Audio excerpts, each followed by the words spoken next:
बिस्मिल्लाहिर्रहमानिर्रहीम अस्सलाम वालेकुम। आपको एक दफ़ा फिर से चैनल में खुशामदीद कहते हैं। आज की इस वीडियो के अंदर हम अपनी बिज़नेस रिसर्च मेथड का नेक्स्ट लेक्चर देखेंगे। हमने अपने प्रीवियस लेक्चर के अंदर डाटा कलेक्शन मेथड देखा, जिसमें हमने प्राइमरी डाटा कलेक्शन मेथड को डिस्कस किया। उसके अंदर हमने इंटरव्यू को देखा, उसके अंदर हमने क्वेश्चनियर को देखा है, उसके अंदर हमने ऑब्जर्वेशन को देखा है। अभी एक टूल और रहता है जिसको हम कहते हैं सर्वे, उसको नेक्स्ट चल के हम क्या करते हैं, डिस्कस करते हैं। उससे पहले हम डिस्कस करेंगे यहाँ पे theoretical framework and hypothesis development. ये स्टूडेंट ओमर सेकेरन की बुक के अंदर चैप्टर नंबर 5 है। इसमें से इम्पोर्टेंट एक दो क्वेश्चन है जो कि पेपर में जिसके आने के चांसेस बड़े ज़्यादा होते हैं। यहाँ पे सबसे पहले हम क्या करते हैं, फ्रेमवर्क की बात करते हैं कि what is the meaning of framework. Student, आप अक्सर औकात घरों में लगे हुए फ्रेम देखते हैं जिनके अंदर डिफरेंट तस्वीर होती हैं या बैकग्राउंड सीनरीज वगैरह वहाँ पे लगी होती हैं। उसको फ्रेम करवाने का मकसद क्या होता है? उसको फ्रेम करवाने का मकसद ये होता है कि आपकी जो अटेंशंस हैं या आपका जो फोकस है उस फ्रेम के अंदर लगी हुई चीज़ के ऊपर ही रहे, उससे बाहर ना जाए।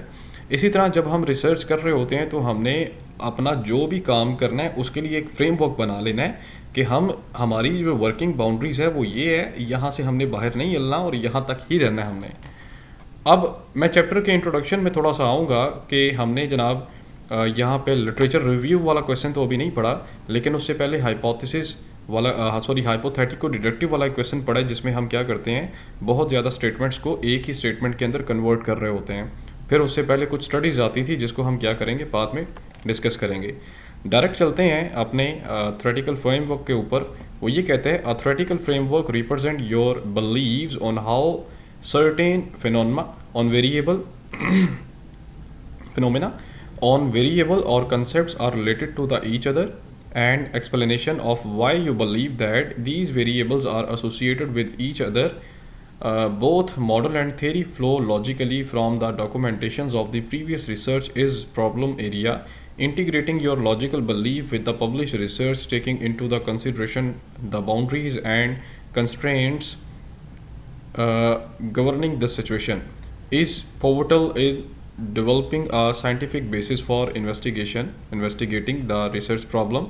The process of building a theoretical framework include once again जी, वो ये कहते हैं कि हम रिसर्च करने से पहले फिनोमेना एक बनाते हैं, एक समझते हैं उसको कि हमारी जो रिसर्च है उसके करने का मकसद क्या है, उसके अंदर कौन कौन से वेरिएबल्स हैं जिनका आपस में रिलेशनशिप है भी है या नहीं है।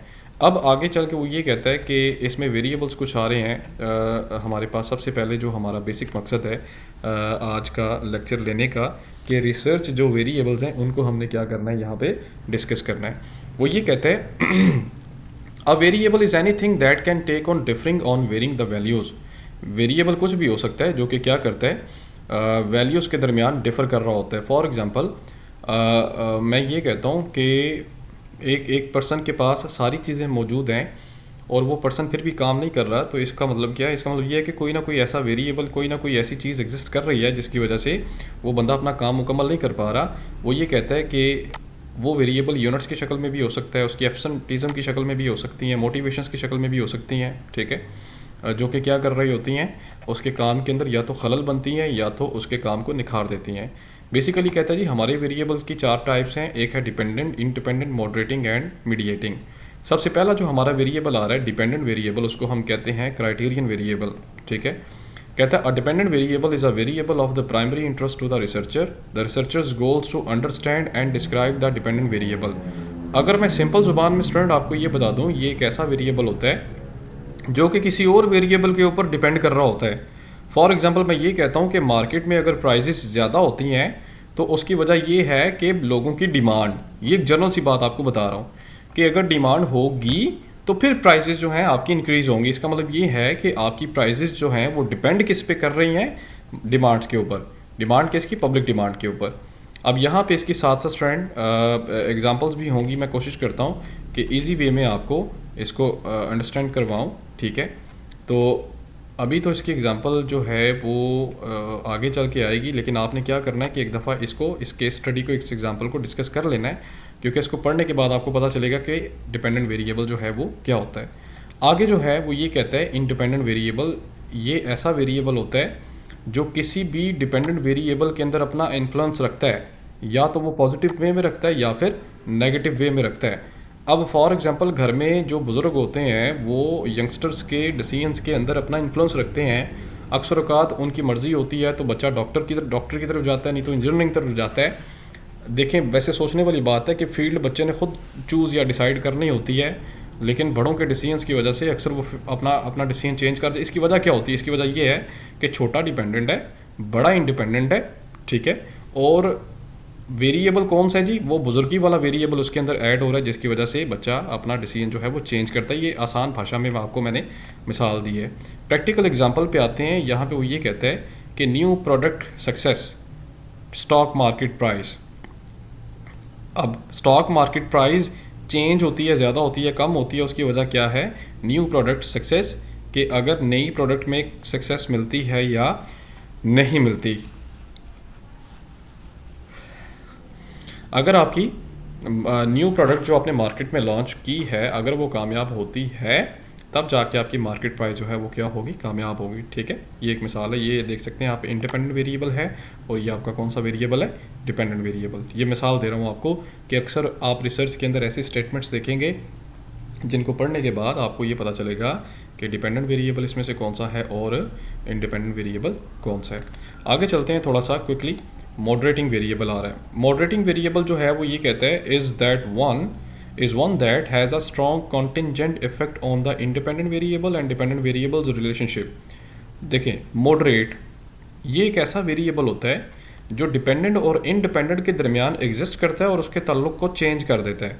वंस अगेन मैं यही बोलूँगा, या तो वो ख़राब करेगा या तो वो उसको ठीक करेगा। फॉर एग्जांपल मैं अगर यहाँ पर आता हूँ, वो ये कहता है कि यहाँ एक ना एग्जांपल आपको देता हूँ, ये बी वाली। वो कहता है availability of reference and manual, number of reject.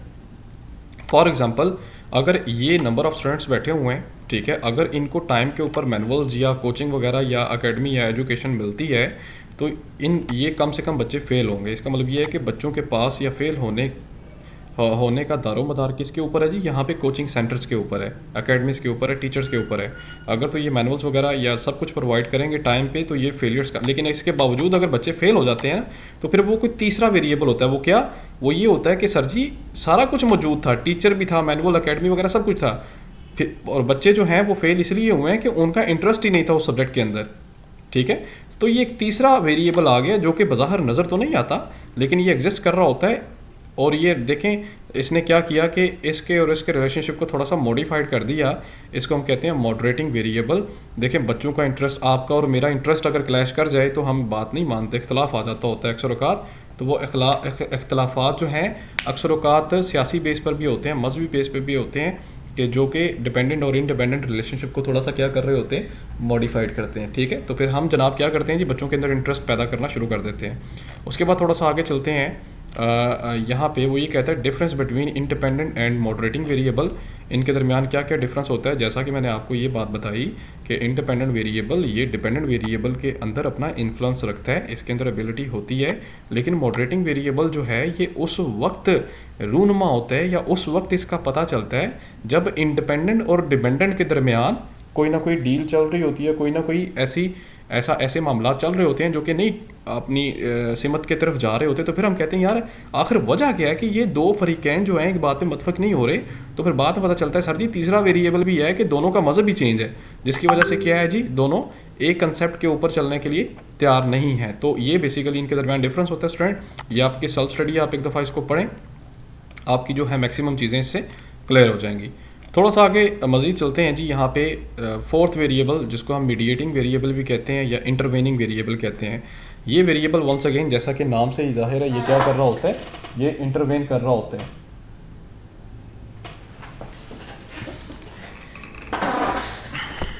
ठीक है, वो ये कहते हैं is one that surface between the time and independent variable starts operating to influence the dependent variable and the time their impact is felt on it.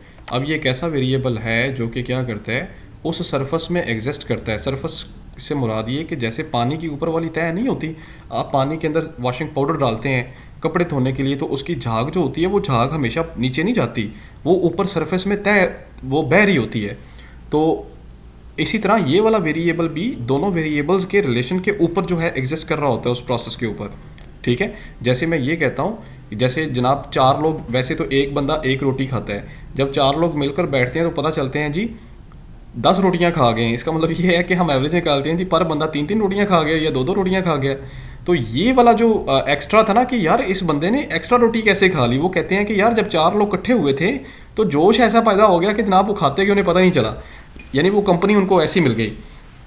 तो वो जो variable नज़र नहीं ना आता, वो जो वेरिएबल जो इंटरवेन करता है अचानक से, उसको हम कहते हैं वो आपका इंटरवेनिंग वेरिएबल था। इसकी एक और मिसाल है, वो ये कहता है कि यहाँ पे जनाब आपके जो एम्प्लॉयज़ हैं, जो वर्कर हैं, वो सारे के सारे इंडिपेंडेंट हैं और आपकी यहाँ पे जो ऑर्गेनाइजेशन की इफेक्टिवनेस है या जो भी आपकी प्रोडक्शन वगैरह वो डिपेंडेंट है। अब एक बंदा एक वक्त में 50 कुर्सियाँ बनाता है, आप 4 लोगों को रखते हैं, तो उन चारों के दरमियान जनाब आप कोलैबोरेशन इतनी अच्छी करते हैं, इतनी अच्छी कम्युनिकेशन करते हैं, जैसे हल्ला शेरी शुगल मजाक के अंदर, या ये कह लें कि जब एम्प्लॉयज़ अपने काम को एंजॉय करते हैं तो पता चलता है सर यहाँ पे 200 कुर्सियाँ बननी चाहिए थी लेकिन 300 बन गई हैं। क्यों? क्योंकि सिनर्जी का कंसेप्ट आ गया बीच में। सिनर्जी कहता है 2 + 2 = 5, यानी जब ज़्यादा लोग मिलकर टीम वर्क में काम करते हैं तो वो ज़्यादा परफॉर्म करना शुरू कर देते हैं। और वो जो अचानक से ये सिनर्जी वाला जो वेरिएबल आया ना, जो नज़र नहीं आया लेकिन महसूस होया परफॉर्मेंस की बेस के ऊपर, तो उस वेरिएबल को हम कहते हैं, ये आपका कौन सा वेरिएबल है? ये आपका मीडिएटिंग वेरिएबल है। ठीक है, आई होप कि ये चीज़ आपको जो है मैक्सिमम क्लियर हो गई होगी। बेटे ये इनकी डेफिनेशंस आगे आ रही हैं, आपने क्या करनी है कि 1 बाय 1 यहाँ से डेफिनेशन और उनकी एक्सप्लेनेशन देखते जाएं और आपकी मैक्सिमम जो है वो चीज़ें क्लियर होंगी। और एक आधी एग्जांपल भी इसमें कोट कर दें जी, आपके क्वेश्चन की जो लेंथ है वो मैक्सिमम क्लियर हो जाएगी। यहाँ तक बस आपका ये वेरिएबल्स का जो क्वेश्चन है वो ख़त्म हो रहा है। ठीक है, यहाँ पे आके तो आपने जस्ट यहाँ तक ही इसको गो थ्रू करना है जी। बाकी इंशाल्लाह हम अगला क्वेश्चन पढ़ेंगे अगली वीडियो के अंदर रिसर्च स्केल्स के बारे में। Thank you so much for जी ज्वाइनिंग। जाते जाते वीडियो को लाइक ज़रूर कीजिएगा, अपना ख्याल रखें, अल्लाह हाफिज़।